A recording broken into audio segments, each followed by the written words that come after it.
সুপ্রিয় দর্শক, গত 28শে জানুয়ারি বিকেল 3টায় জাতীয় প্রেস ক্লাব ভিআইপি অডিটোরিয়ামে বেনারসি তাঁতিপল্লী বাস্তবায়ন করার লক্ষ্যে এক আলোচনা সভার আয়োজন করা হয়। উক্ত অনুষ্ঠানে প্রধান অতিথি হিসেবে উপস্থিত ছিলেন বাংলাদেশ সরকারের মাননীয় বস্ত্র ও পাটমন্ত্রী মোহাম্মদ ইমাজউদ্দিন প্রামাণিক।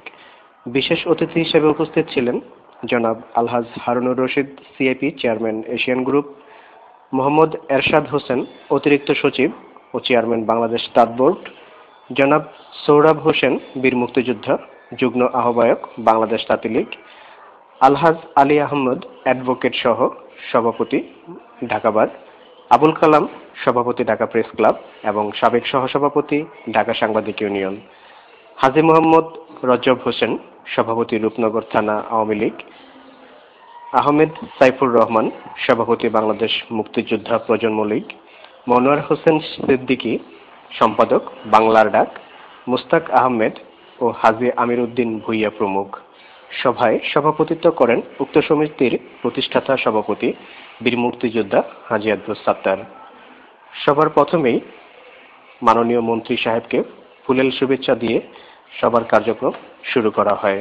আলোচনা সভায় সম্মানিত সভাপতি হাজী মোহাম্মদ আব্দুস সাত্তার, আজকে সবার প্রধান অতিথি মাননীয় বস্ত্র ও পাট মন্ত্রী মোহাম্মদ ইমাজউদ্দিন প্রামাণিক, প্রধান বক্তা হিসাবে উপস্থিত থাকবেন জনাব Alhaj Harunur Rashid, CIP chairman, Asian group;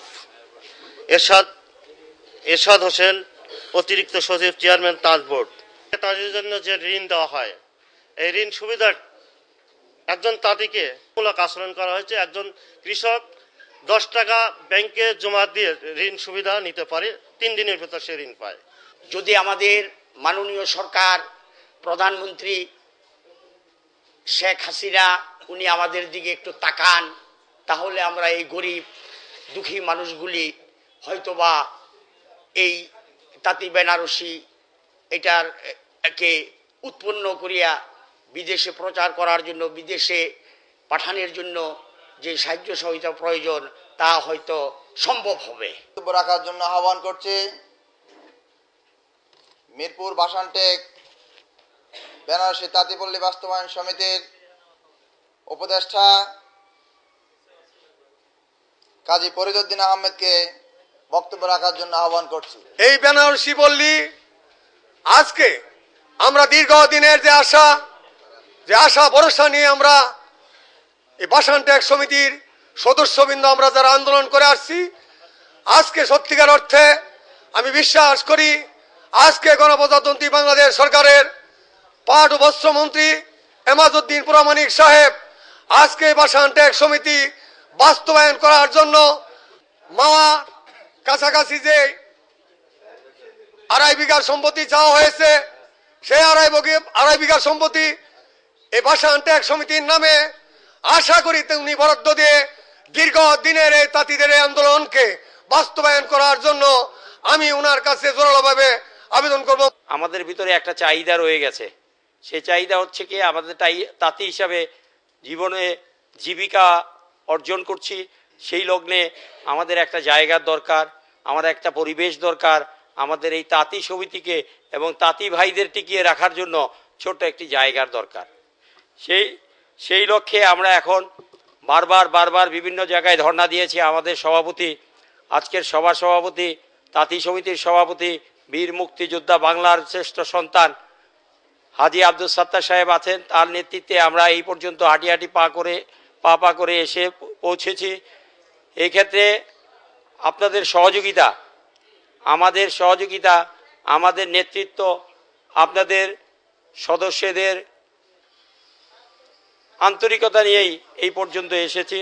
তো আমাদের দাবি একটাই, সেটা হচ্ছে কি আমাদের বাস্তবায়ন করতে হবে, আমাদের চাহিদাটাকে পূরণ করতে হবে।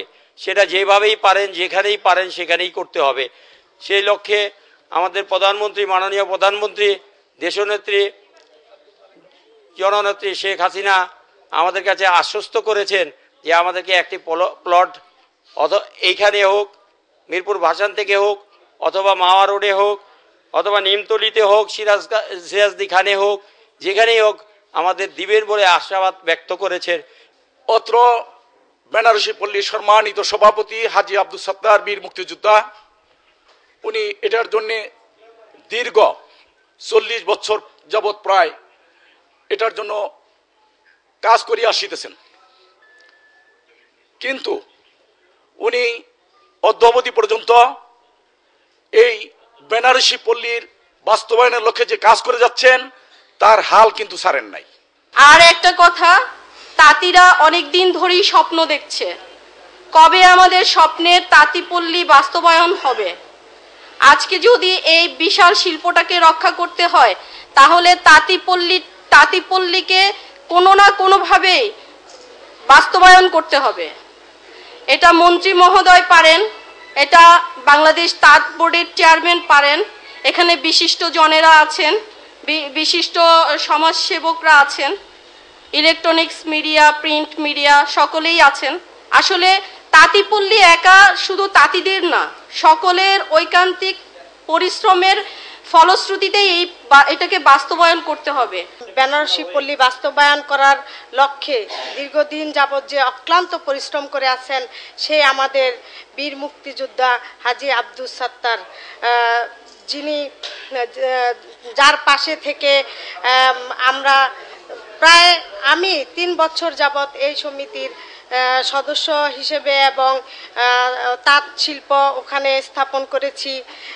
অনেক আশা আকাঙ্ক্ষা নিয়ে যে আমার মতো অনেক তাঁতি আছেন, আমার ছোট বোন শিলা বলে গেছেন যে আপনারা অনেক ভিআইপি জায়গায় সভা সেমিনার করেন, কিন্তু আসলে তাঁতি পল্লীতে যে দেখেন যে তারা কি দুরবস্থায় আছেন, ওখানে গেলেই দেখতে পাবেন যে তাদের অবস্থা খুবই জরাজীর্ণ।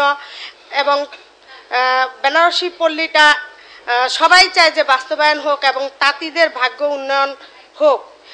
তাছাড়া আমাদের হাজার বছরের শ্রেষ্ঠ বাঙালি জাতির জনক শেখ মুজিবুর রহমান সেই অনেক আগে আমাদেরকে তাঁতিদেরকে প্রতিশ্রুতি দিয়ে গেছেন বেনারসি পল্লী বাস্তবায়ন করার জন্য।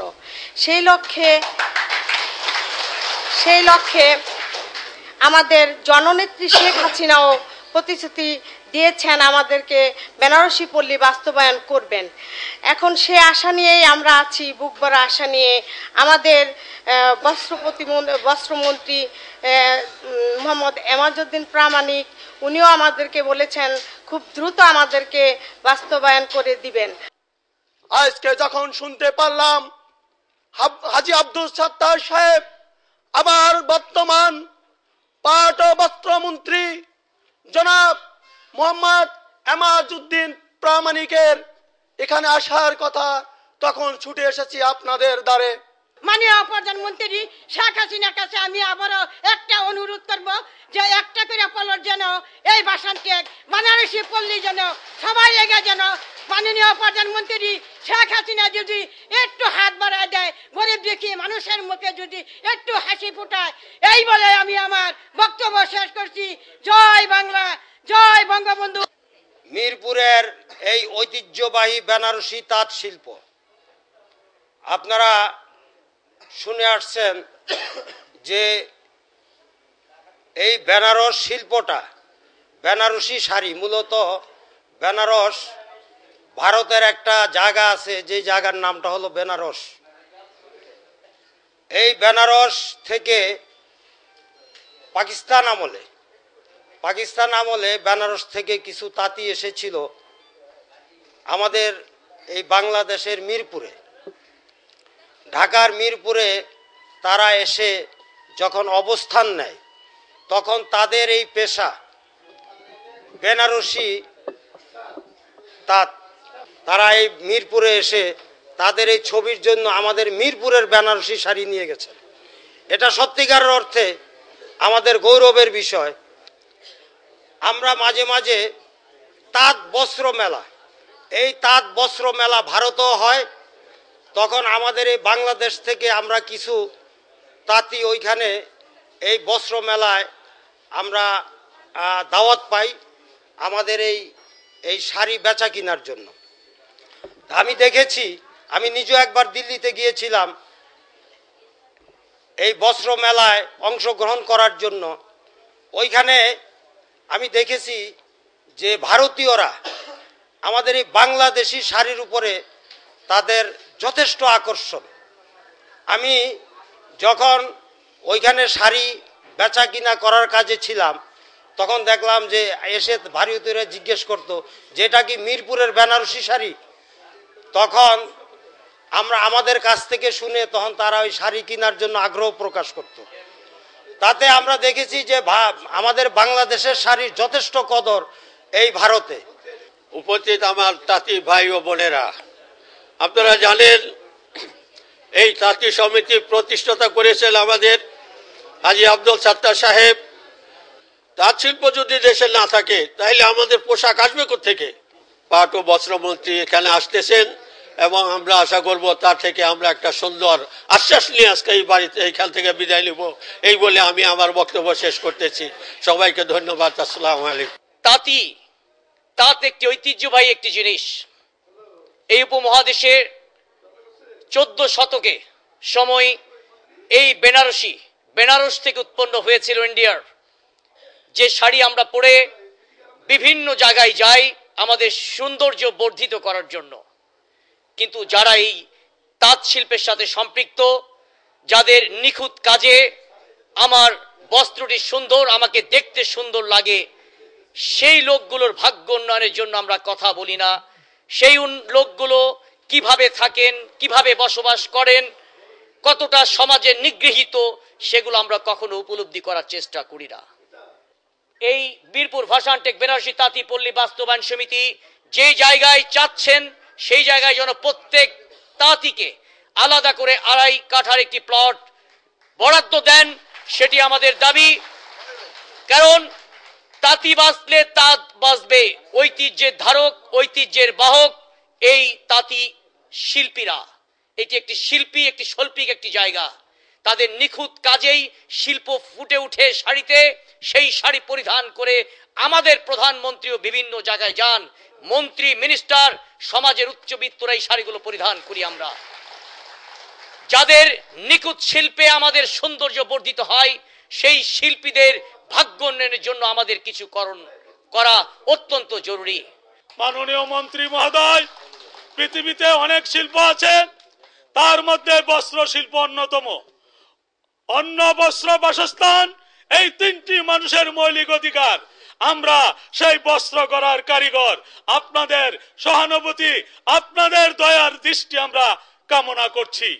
মাননীয় মন্ত্রী মহোদয়, সেখানে যখন দেখা যায় যে ওই জায়গাটি বস্তি করে দখল করেছে, আপনার সমস্ত ইতিহাস জানেন। পরবর্তী পর্যায়ে সরকার সিদ্ধান্ত নিয়েছে এই বাস্তুহারা বস্তিদের অন্যত্র স্থানান্তরের, এবং তাদেরকে স্থানান্তর করা হয়েছে আমাদেরকে সেই পল্লী বাস্তবায়নের লক্ষ্যে। কিন্তু দুঃখের বিষয়, আমরা সেই জায়গা খালি খাওয়ার পরেও, বাস্তুহারারা সেখান থেকে চলে যাওয়ার পরেও আমাদের তাঁতি ভাই বোনদের ভাগ্যে সেই প্লটগুলি এখনো মিলে নাই। এই অসহায় তাঁতিরা আজকে আমরা অবহেলিত। মাননীয় প্রধানমন্ত্রীর দৃষ্টি আকর্ষণ করে মাননীয় মন্ত্রী মহোদয় আপনার কাছে করজোড়ে প্রার্থনা করব, সেই নিমতলিতে সিরাজদি খান উপজেলার পাশে শত শত একর সরকারি জমি রয়েছে। আমাদেরকে যদি সেখানে এই অসহায় তাঁতিদের 2.5-3 টাকা করে প্লট দেন, ইনশাল্লাহ এই তাঁত শিল্পকে আমরা সারা বিশ্বে ছড়াই দিতে পারবো। দীর্ঘায়ু সুস্বাস্থ্য কামনা করে এখানে শেষ করছি। জয় বাংলা, জয় বঙ্গবন্ধু। আজকের অনুষ্ঠানের সম্মানিত সভাপতি, প্রধান অতিথি এবং মঞ্চে উপবিষ্ট নেতৃবৃন্দ, সামনে উপবিষ্ট আমার প্রিয় তাঁতি ভাই ও বোনেরা, আসসালামু আলাইকুম। আমরা মন্ত্রী মহোদয়ের দৃষ্টি আকর্ষণ করার জন্য বলছি, আমরা এতদিন ঘরে ছিলাম। 185তম সাপ্তাহিক সভা, আমরা আজকের সভার সভাপতি বীর মুক্তিযোদ্ধা আব্দুল সাত্তারের নেতৃত্বে 185তম সাপ্তাহিক সভা আমরা ঘরে বসে করেছিলাম। আজকে আমরা বাইরে এসেছি।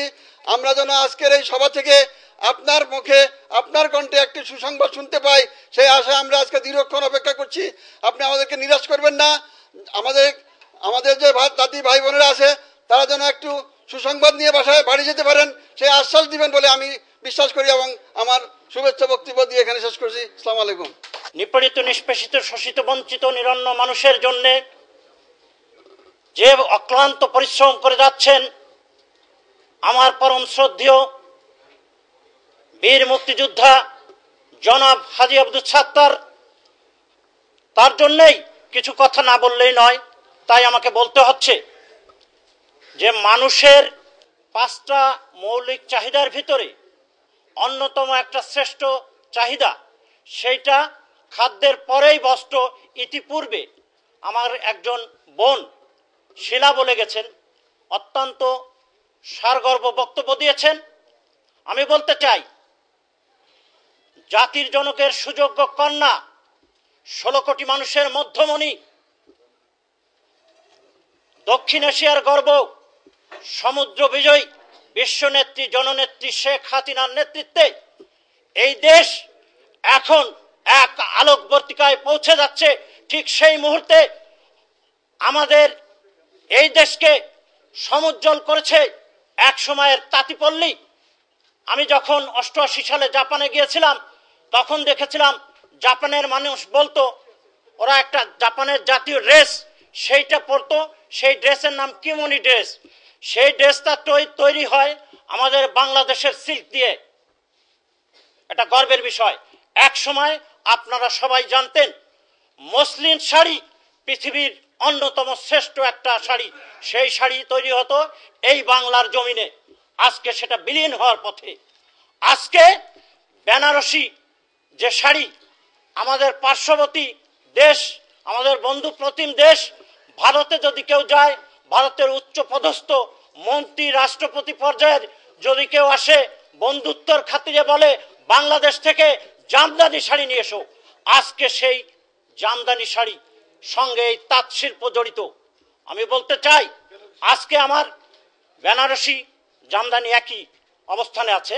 আজকে আমি মাননীয় মন্ত্রী মহোদয়ের দৃষ্টি আকর্ষণ করে মাননীয় মন্ত্রীর মাধ্যমে গণপ্রজাতন্ত্রী বাংলাদেশ সরকারের সুযোগ্য নেত্রী, সুযোগ্য প্রধানমন্ত্রী, আমাদের মাননীয় প্রধানমন্ত্রী জননেত্রী শেখ হাসিনার দৃষ্টি আকর্ষণ করে আমি বলতে চাই, ইতিপূর্বে যে কয়টা সেক্টরে যতটুকুন দুর্বলতা ছিল, আপনার সুদক্ষ বিচক্ষণ নেতৃত্বের কারণে সেই দুর্বলতা কেটে উঠেছি।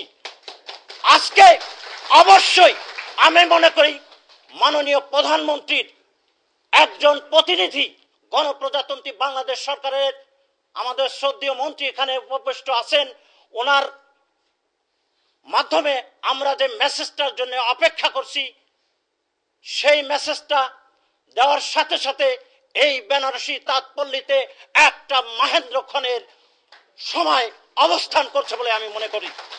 আমি এই তাঁতি লীগের প্রতিষ্ঠাতা সভাপতি।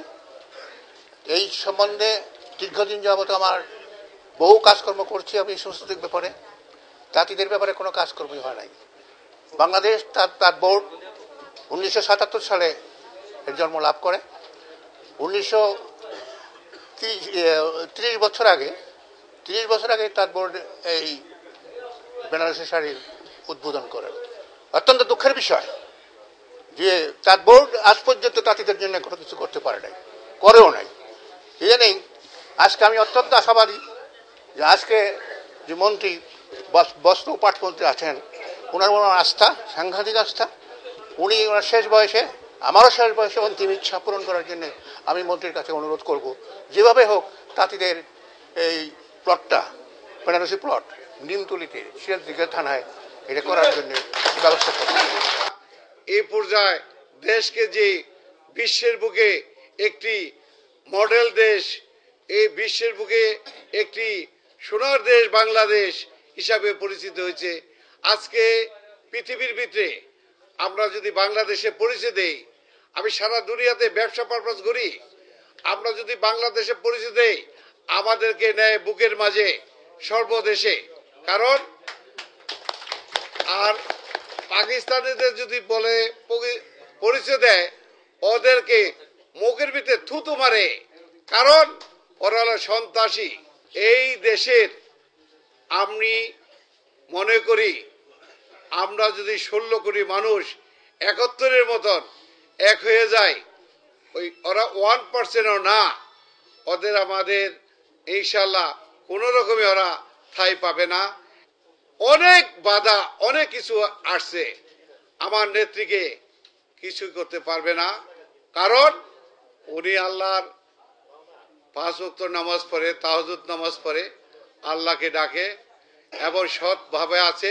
ওনার চাওয়ার কিছু নাই, ওনার যা ছিল সব কিছু দিয়ে দিছে 16 কোটি মানুষকে। আপনারা ওনার জন্য দোয়া করবেন, আমাদের মাননীয় প্রধানমন্ত্রীর জন্য। ভবিষ্যতে এই দেশটি আমি চাই 2021-এর ভিতরে মধ্যময়ের দেশ, এ দেশ হবে জাপান, এ দেশ হবে সিঙ্গাপুর, এ দেশ হবে মালয়েশিয়া।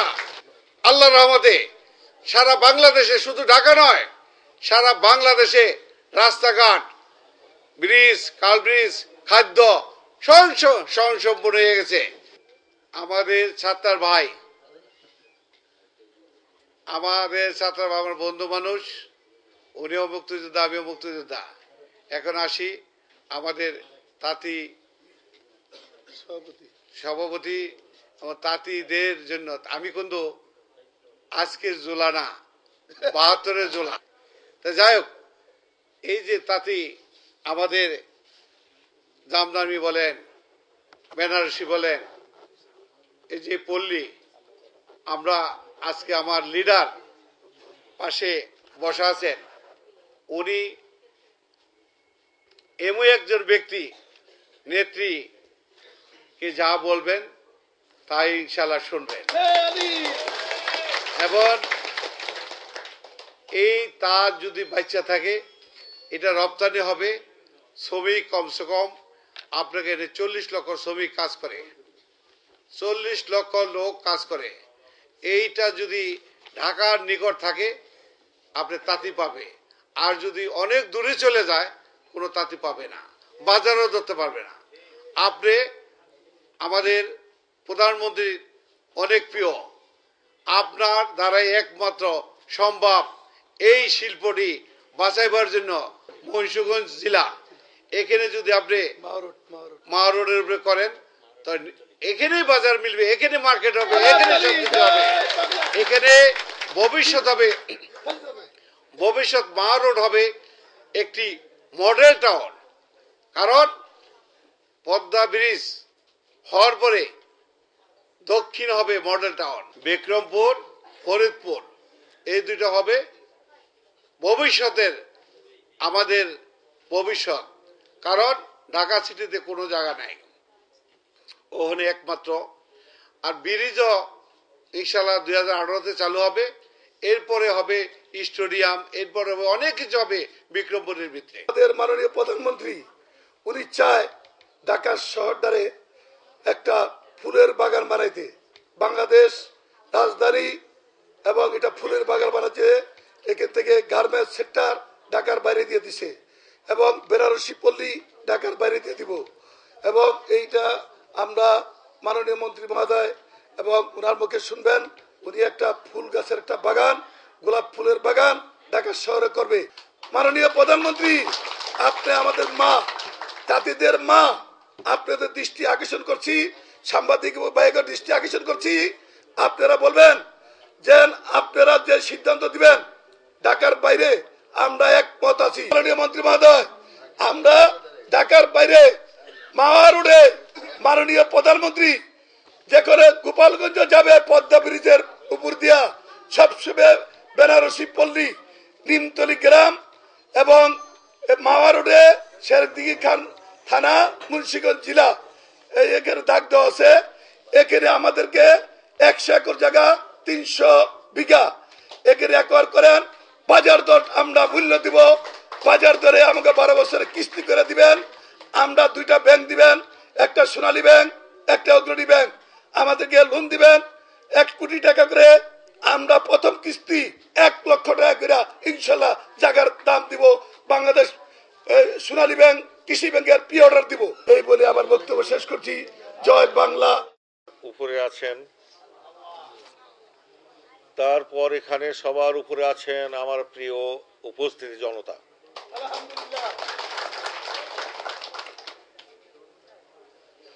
আমি জীবনে অনেক বক্তব্য শোনার সুযোগ পেয়েছি, কিন্তু আজকে এখানে এসে কোনো সাজানো নয়, কোনো লিখিত নয়, কোনো বানানো নয়, এমন কিছু আন্তরিক বক্তব্য সকল বক্তা মহোদয়ের কাছে শুনে আমি মুগ্ধ হয়েছি। আপনারা জাতির জনক বঙ্গবন্ধু শেখ মুজিব, যিনি আমাদের দেশের প্রতিষ্ঠাতা, জাতির জনক, তার প্রতি আপনাদের যে অকুণ্ঠ বিশ্বাস, শ্রদ্ধা, ভালোবাসা এবং পাশাপাশি তার মেয়ে আজকের সুযোগ্য প্রধানমন্ত্রী শেখ হাসিনা, তার প্রতি যে আপনাদের নির্ভেজাল ভালোবাসা, নির্ভেজাল দাবি আপনজনের কাছে, মা বোন হিসাবে তার কাছে। এরপর আমি মন্ত্রী, আপনারা বক্তব্য এখানে বলেছেন, আমি শুনেছি,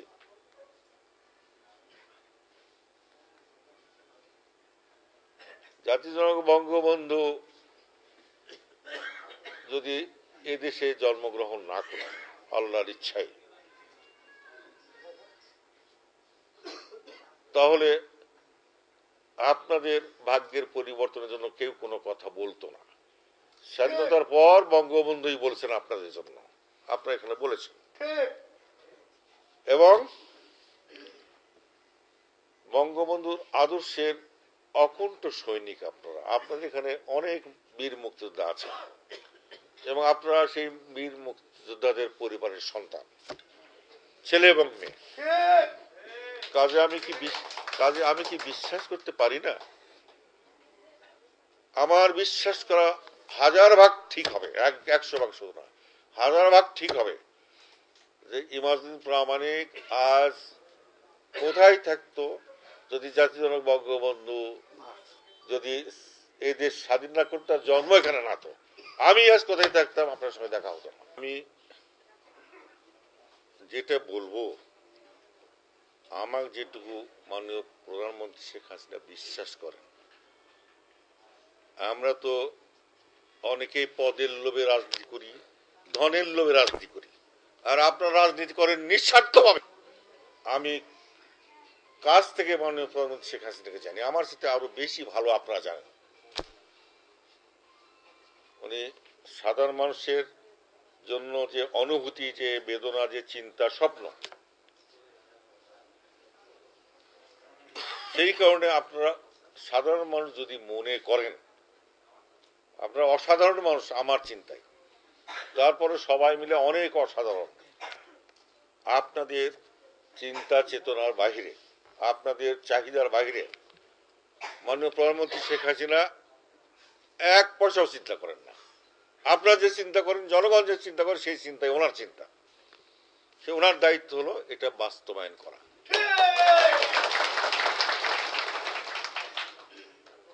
এখন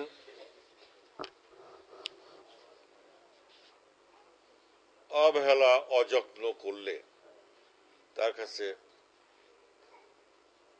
কোনো ভালো কাজ হয়? মাননীয় প্রধানমন্ত্রী শেখ হাসিনা আপনাদেরকে অযত্ন করেন, উনি দেশকে ভালোবাসেন। সেই কারণেই সারা বিশ্বের চিন্তাবিদ, রাজনীতিবিদদের একটা তালিকা হয়েছে কে দেশের জন্য বেশি চিন্তা করে, বেশি ভাবে, জনগণের কল্যাণ কে বেশি করে। 100 জনের মধ্যে 13তম জায়গায় আমাদের প্রধানমন্ত্রী শেখ হাসিনা, 100 জনের মধ্যে সারা বিশ্বের মধ্যে। তার সিদ্ধান্ত গণমুখী, জনমুখী এবং ভয়ভীতির ঊর্ধ্বে। উনি এত নির্ভীক, নির্বিকার, দেশপ্রেমিক মহিলা, ভদ্র মহিলা আমি আগে দেখিনি, যেমন আপনারা দেখেননি। তাই মাননীয় প্রধানমন্ত্রী শেখ হাসিনার আগেও আমি অনেক সরকার দেখেছি, আপনারা দেখেছি, পাকিস্তান থেকে শুরু করে বাংলাদেশের অনেক সরকার দেখেছি,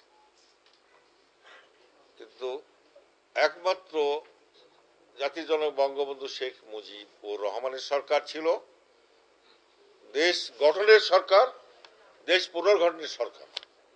আর মাননীয় প্রধানমন্ত্রী শেখ হাসিনার সরকার হলো একটা স্বর্ণযুগের সরকার, স্বর্ণযুগ। যেটা চাইবেন সেটা তো আমারই চাওয়া, আমি তো আপনাদেরই মন্ত্রীর দায়িত্বে আছি। আপনারা যদি তাঁতি বলেন নিজেদের বা জোলা বলেন, তাহলে আমিও জোলা তাঁতি। এই দেশ কত দূর এগিয়ে গেছে, যার ফলে